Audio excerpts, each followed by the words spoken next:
जय सिया राम। चांद की खूबसूरती का भला कौन कायल नहीं है। चांद की जो रोशनी, दूधिया रोशनी जब इस धरा पे फैलती है तो हर कोई आकर्षित होता है। लेकिन साल में एक दिन ऐसा आता है जिसे शरद पूर्णिमा कहते हैं। उस दिन चांद अपने 16 कला से परिपूर्ण नज़र आता है और शरद पूर्णिमा का काफ़ी खास महत्व भी है।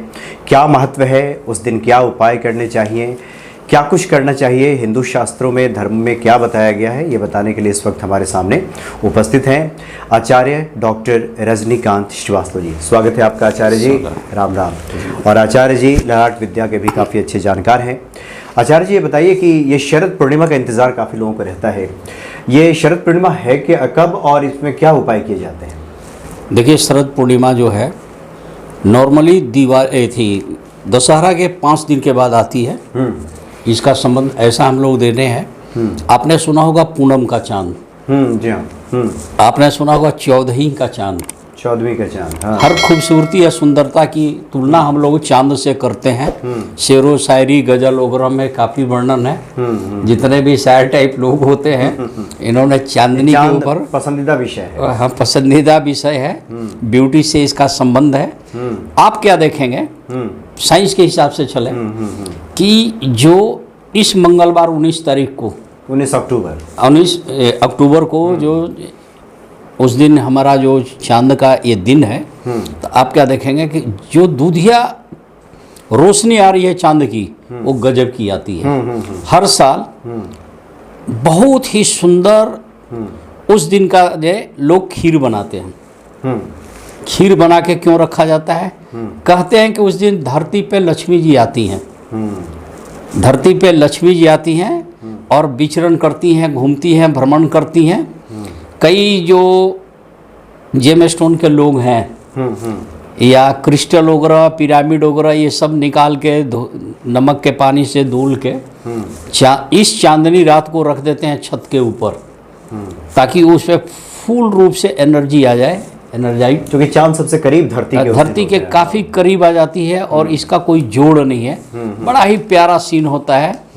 जिस आदमी की सांस की प्रॉब्लम होती है, ब्रीदिंग एलर्जी होती है, दम्मा की होती है, कई लोग खीर बना के छतों के ऊपर ऐसे कि कोई जीव जंतु ना खा पाए, और पूरी रात उस पर शरद की चांद की रोशनी दूधिया उस पर पड़ती रहे, उसमें अमृत की वर्षा होती है और उसके कारण से काफ़ी हेल्थ वाइज काफ़ी अच्छी देखी गई है। और ये परंपरा आज से नहीं, सदियों से होते आ रही है। इसे लोग शरद पूर्णिमा के नाम से जानते हैं इस त्यौहार को, और उसी दिन से शरद शुरू हो जाती है, सर्दी की शुरुआत हो जाती है। उसी दिन से सर्दी की शुरुआत शुरू हो गई। और ये आज से नहीं, सदियों से होती है। तो आश्विन मास के इसके पीछे भी एक कहानी है। अच्छा। 2 बहनों की कहानी है कि 2 बहनें शरद पूर्णिमा के दिन पूर्णिमा का व्रत भगवान विष्णु का जिसका किया जाता है वो करती आ रही थी। तो एक बहन तो पूरी निष्ठा के साथ कंप्लीट करती थी, एक बहन बीच में ना बेईमानी कर जाती थी या उसको छोड़ देती थी। कालांतर में धीरे धीरे करके दोनों के बच्चे हुए। एक के बच्चे बहुत आगे बढ़ के, एक के बच्चे होते गए, मरते गए, उन्हें प्रॉब्लम आती गई। तो उसको कुछ मन में पाप सी आई। उसने अपने मरे हुए बच्चे के ऊपर, पीढ़े के ऊपर रख के सफ़ेद कपड़े में लपेट के इस तरीके से रख दिया। बड़ी बहन को बुला के बोली तू यहाँ बैठ जा। वो चाहती थी कि इसके ऊपर कलंक लगे कि इसके कारण मेरा बच्चा मर गया। लेकिन वो उसके बैठते ही, बड़ी बहन के बच्चे उसके स्पर्श होते ही वो बच्चा, मरा हुआ बच्चा जीवित हो गया।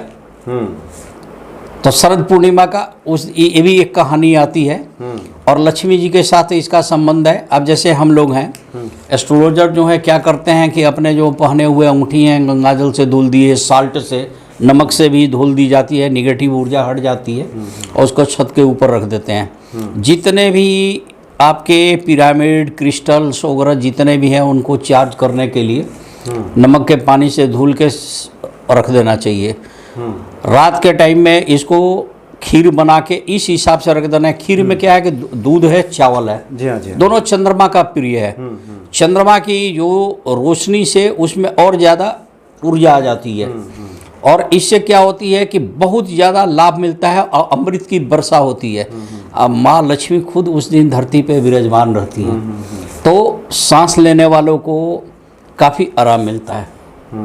ब्रीदिंग दमा के जो पेशेंट होते हैं, ब्रीदिंग एलर्जी, किसी भी तरह के ब्रीदिंग ब्रोंकास्टिक हो चाहे कुछ भी हो, नहीं ठीक होती है, तो शरद पूर्णिमा के दिन खीर बना के छत के ऊपर रख देते हैं। और आचार्य जी उसमें चांदी के पात्र में, चांदी के पात्र का रिवाज ये है कि चांदी भी ना मन का कारक है और चंद्रमा का कारक है, शीतलता को बढ़ाता है। चांदी ऐसे ही आरोग्य के लिए बड़ा सही होता है। चांदी के बर्तन में रख दीजिए, जिसके पास चांदी की बर्तन नहीं है वो चांदी का एक सिक्का रख दे, उसमें डाल दें। हाँ, अगर ऐसा नहीं है तो किसी पात्र के नीचे कच्चा चावल रख दें। अच्छा। और उसके ऊपर बर्तन रख दें, बर्तन के भी ऊपर कटोरी है तो हाँ, लेकिन चावल ज्यादा के अच्छा रहेगा चांदी का घर में तो। हाँ जी, हाँ जी। तो इस तरह की चीजें हैं। तो धन की देवी धरती पर आती हैं, इसलिए इसको हम लोग बोलते हैं, कई जगह जागृति पूर्णिमा भी बोलते हैं, जागरी पूर्णिमा बोलते हैं, जागरी पूर्णिमा कहते हैं, जागरी पूर्णिमा बोलते हैं। कई लोग जग जग के रात भर वो दूधिया रोशनी का नहाते हुए पृथ्वी की पूरी सीन वाकई आचार्य जी वैसे शास्त्र में आप कालिदास का रघुवंशम वगैरह देखें तो मदनोत्सव मनाया जाता था। हाँ जी, हाँ जी, हाँ जी। शरद पूर्णिमा की रात में भी हाँ जी, हाँ जी। मदनोत्सव का हाँ जी, हाँ जी, हाँ जी, हाँ जी। तो आचार्य जी यानी कि वही स्टील की कटोरी में चावल पका करके उसमें खीर बना करके, हाँ जी, और उसकी पूरी रात छोड़ दी जाती है चांद। हाँ जी, हाँ जी, हाँ जी, हाँ जी। और सुबह उसको बस थोड़ा सेफ्टी जरूर देख लेना चाहिए कि कोई कीड़ा मकोड़ा इस तरह से उसको टांगिए कि उसके ऊपर बिल्ली मुंह न मार ले, कोई और जीव जंतु न खा ले, माने कुछ ठीक ठाक से रख के आप पूरी रात उस पर चांद की रोशनी पड़ती रहे। और इस रोशनी में आप लोग भी बाहर निकल के थोड़ा सा देखें नज़ारा, काफ़ी आपको मनमोहक नज़ारा मिलेगा, मन को खुश हो जाएगा। माँ लक्ष्मी की कृपा बरसती है उस दिन। माँ लक्ष्मी इस दूधिया रोशनी के साथ खुद पृथ्वी पर विचरण करती है, धन का आगमन बढ़ता है। शरद पूर्णिमा की यही खासियत है, इसलिए इसको लोग करते हैं और खीर बनाने की रिवाज है। और आप लोग भी जो अंगूठी पहने हैं उससे चार्ज कर लें, बहुत अच्छी बात होगी जी। यानी काफी ये शुभ घड़ी इसको कह सकते हैं। हाँ जी, हाँ जी, हाँ जी। और प्रकृति के साथ मेल जोल तो बढ़ता ही है। माता लक्ष्मी की भी पूर्ण कृपा प्राप्त होती है। इसका वैज्ञानिक आधार भी है कि चांद की रोशनी में आप खीर रखते हैं, उसके बाद उसे खाते हैं तो खीर का जो तत्व है, जैसे लैक्टिक एसिड जो वैज्ञानिक लोग बताते हैं कि पाया जाता है, वो बढ़ जाता है उसमें, तो उसका गुण काफ़ी बढ़ जाता है। आचार्य जी काफ़ी अच्छी आपने जानकारी दी। और निश्चित तौर पे शरद पूर्णिमा लोग काफ़ी धूम से मनाएंगे और धूम धड़ाके से। और वैसे भी हमारा जो धर्म है, जो संस्कृति है, प्रकृति से मेलजोल सिखाती भी है।